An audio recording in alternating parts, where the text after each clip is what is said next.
Good evening, Robert Scribbler. It is September 6, 2018. Thank you for joining me for another climate change and clean energy video blog. Now for this segment, I am going to talk about a global day of action event coming in 2 days on September 8th.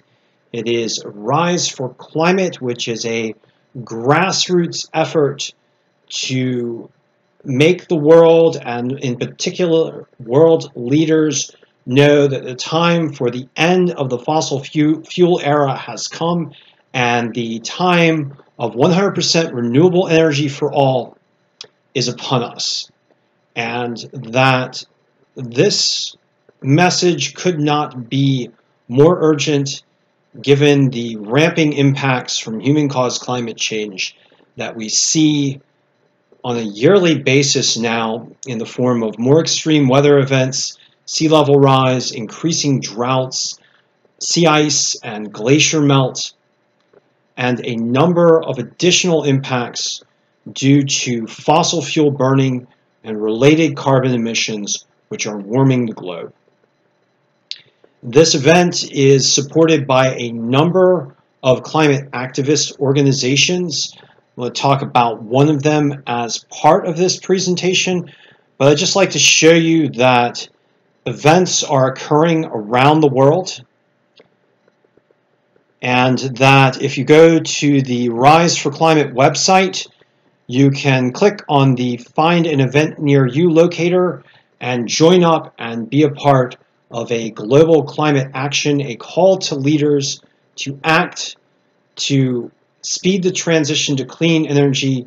The situation could not be more urgent and more needed than it is now.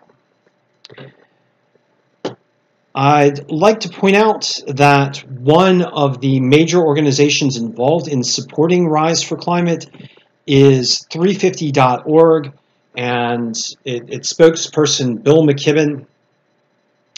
And I'd just like to note this recent highlight of climate leadership, which he has posted on Twitter as it relates to Jeff Merkley, who is a Democratic senator for the United States, who has just introduced legislation that would start a process that would transition the federal pension system on a path for fully divesting from fossil fuel investments. And it's just worth noting that Senator Merkley over the past couple years has introduced legislation to keep fossil fuels in the ground. He's pulled his support for new gas pipelines in Oregon, and in addition now he's trying to make sure that the federal system divests from fossil fuels as well. So just one example of climate leadership around in the U.S. and around the world, but it's an important example, and it's also important to think about this when it comes to our votes, that we do have leaders that support climate action, and we should absolutely support those leaders. In particular, on the Democratic side, there are many leaders that support climate action at varying levels, and we should let our voices be heard to them and let them know that they need to reinvigorate their support of climate action and step it up, because the public is very concerned about climate change. We don't want to see worsening events as a result of fossil fuel burning. Just digging into this particular proposal from Jeff Merkley, his office notes that in July of 2018, Ireland became the world's first country to fully divest from fossil fuels. In January 2018, New York City officials set a goal for divesting fossil fuels, $189 billion pension fund from fossil fuels within the next 5 years. And globally, almost 1,000 institutions have divested nearly $6.25 trillion from fossil fuels, and approximately 60,000 individuals have also divested over $5 billion. Divestment is one of many actions that we can take as advocates for climate change response, divesting from fossil fuels and investing in clean energy sources. Not only does it put more monetary weight behind the clean energy system, but it also sends a signal that investing in fossil fuels is amoral and contrary to the health of human civilization.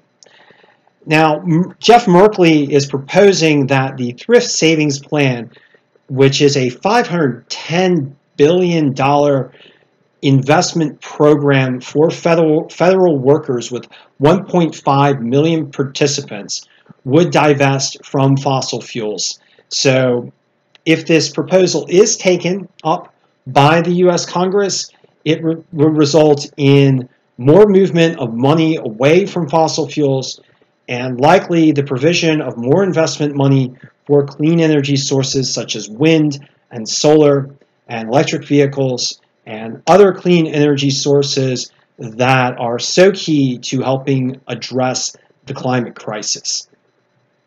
So just a highlight of a larger climate action in 2 days.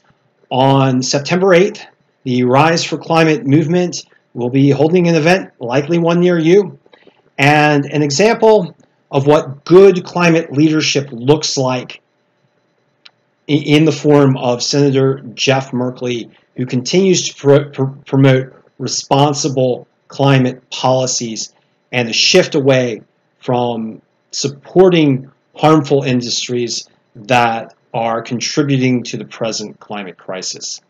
Thank you for joining me, and I'll be chatting with you soon.